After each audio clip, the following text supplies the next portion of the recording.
Hello everyone, this is your lecture 2. Now in this lecture we will continue the remaining topic of this chapter.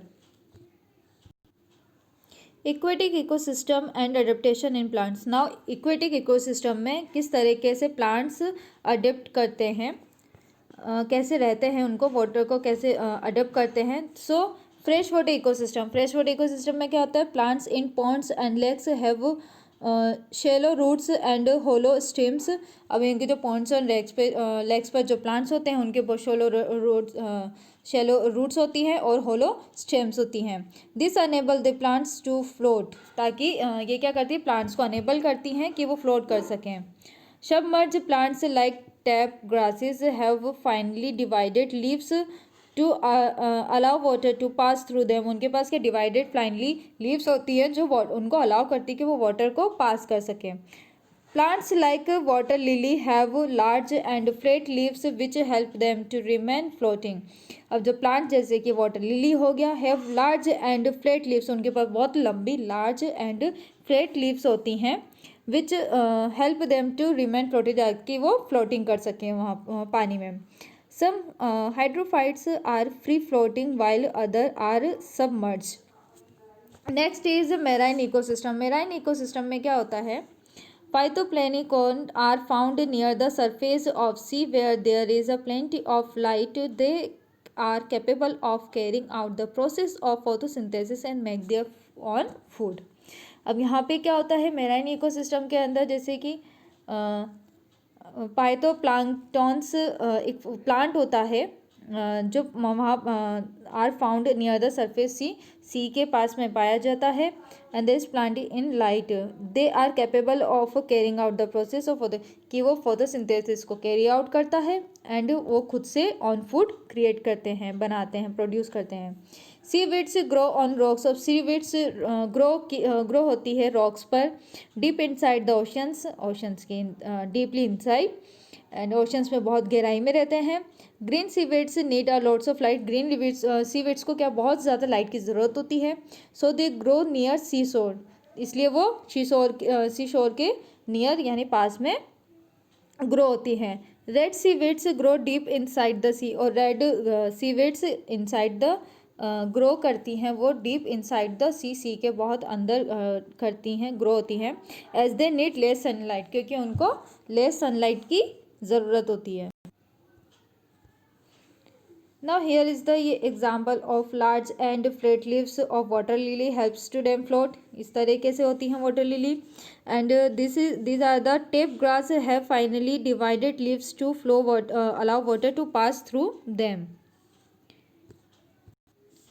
Now aquatic ecosystem and adaptation in plants. Freshwater ecosystem.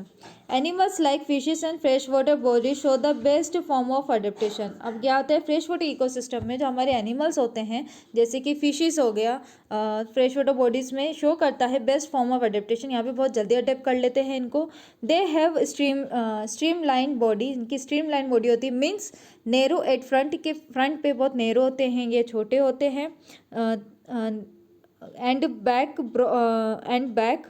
Broad in the middle. और middle में broad होते हैं यानी चौड़े होते हैं. आगे यानी फ्रंट एंड बैक से तो ये पतले होते हैं और मिडल से ब्रॉड होते हैं.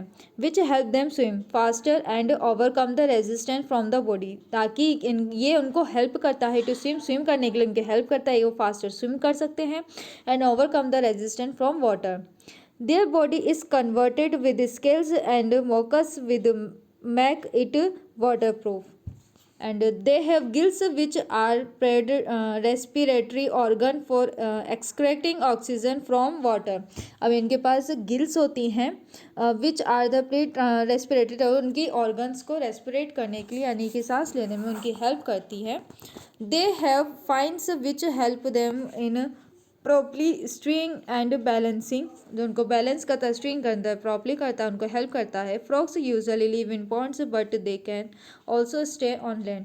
कि जो फ्रॉग होते हैं वो पॉन्ड्स में रह सकते हैं but they can also stay on land, लेकिन वो लैंड पर भी रह सकते हैं. They have वेडेड wheat for swimming. उनके पास वेडेड वीट होती हैं स्विम करने के लिए. On land they use their strong back legs for leaping and catching their pray.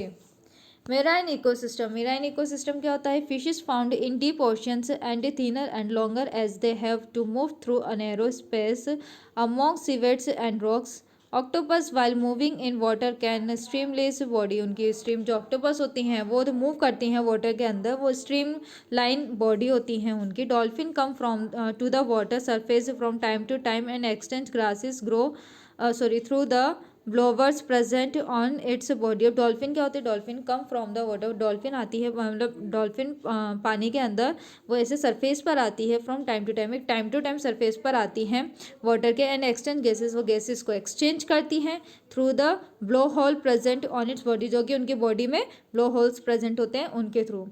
कोलार्स sea animals, hydra, starfish, jellyfish and many other animals are marine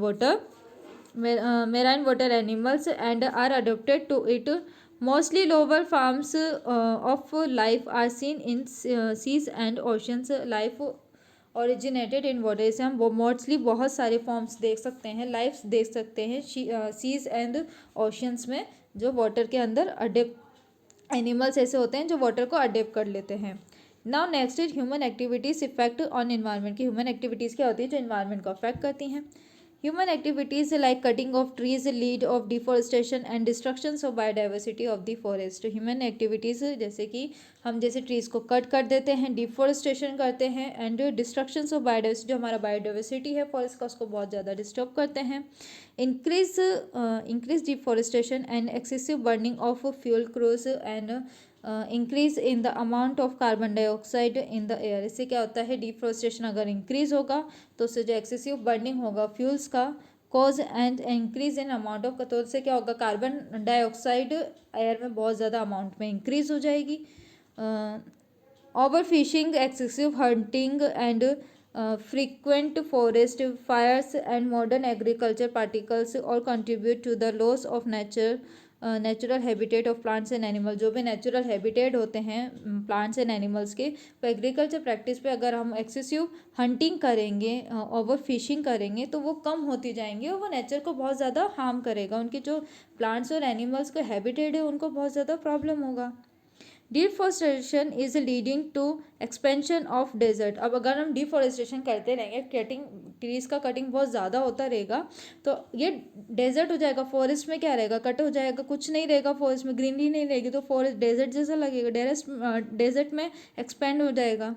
this is changing the rainfall pattern. इससे क्या होगा? हमारे rainfall pattern change हो जाएगा, temperature में changes आने लगेंगे, all over climate, जो हमारा पूरा ओवरऑल जो क्लाइमेटिक पैटर्न है वो तक चेंज हो जाएगा। As a result of change in climate and loss of habitat, many plants and animals are on the verge of becoming extinct. इससे क्या होगा? हमारी जो अगर बहुत ज़्यादा डिफोरेस्टेशन होगा तो क्लाइमेटिक चेंज होंगे, उससे हमारे बहुत सारे हैबिटेट लॉस्ट हो जाएंगे, प्लांट्स एनिमल्स अपना लॉस्ट हो जाएंगे, एंड दे बिकमिंग एक्सटिंक्ट, यानी कि उनका बहुत जल्दी वो खोने लग जाएंगे, उनका एक्सटिंक्ट हो जाएंगे, यानी बहुत कमी हो जाएगी उनकी।